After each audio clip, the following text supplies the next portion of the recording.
বর্তমানে সোশ্যাল মিডিয়াতে এই ভিডিওটা ব্যাপক পরিমাণে ভাইরাল হয়। তো আমি বিগত কিছুদিন ধরে আমি অনলাইনে ঢোকার পর আমার সামনে অনেকবারে ভিডিওটা পড়ছে। তো ভিডিওটা নিয়ে আমি একটু রিসার্চ করার পর সত্য ঘটনাটা জানতে পারছি।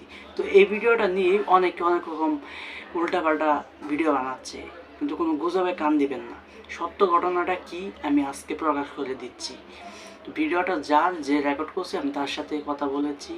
তো সত্য কথাটা আমি জানতে পারছি আসলে কি হয়েছে। হ্যাঁ, আরেকটা কথা জানিয়ে রাখি, এই ভিডিওটা বাংলাদেশের না, এই ভিডিওটা হচ্ছে ইন্ডিয়ার আসামের একটা ভিডিও। তো কেউ বাংলাদেশে মনে করে ভুল করবেন না। তো মূলত এখানে কাহিনিটা হয়েছে যে লাশটা দেখতে পাচ্ছেন, এই যে লাশটা, সেটা হলো বাবার লাশ। ছেলে তার বাবাকে খুন করছে। হ্যাঁ, ঠিক শুনছেন, ছেলে তার বাবাকে খুন করছে জায়গা সম্পত্তির জন্য। এমনভাবে খুন করছে যে কেউ বুঝতে পারে নাই যে এটা মার্ডার হয়েছে। সবাই ভাবছে নর্মালভাবে মারা গেছে, তাই তার দাফন কাফন করে মাটি দেওয়া হয়।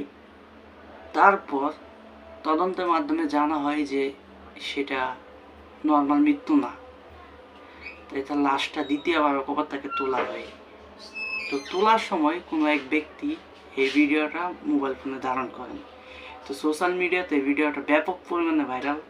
তো সবাই এই ভিডিওটা নিয়ে অনেক রকম মন্তব্য করতেছে, কিন্তু কোনো গুজবে কান দিবেন না। সত্য কথা হয়েছে এটা, ছেলের হাতে বাবা খুন হয়েছে। তো যেহেতু এটা মার্ডার কেস, তো লাশটাকে পোস্টমর্টম করাতে হবে, তাই লাশটাকে আবার দ্বিতীয়বার কবর থেকে তোলা হয়। তো এটা হলো মূল কাহিনী। তো ভিডিওটা যারা দেখতেছেন, এটা আমার ফার্স্ট নিউজ ভিডিও। তো চ্যানেলটা যদি ভালো লাগে চ্যানেলটা সাবস্ক্রাইব করে দিবেন। তো আমি এমন সত্য ভিডিও আপনাদের মাঝে দেব। ধন্যবাদ।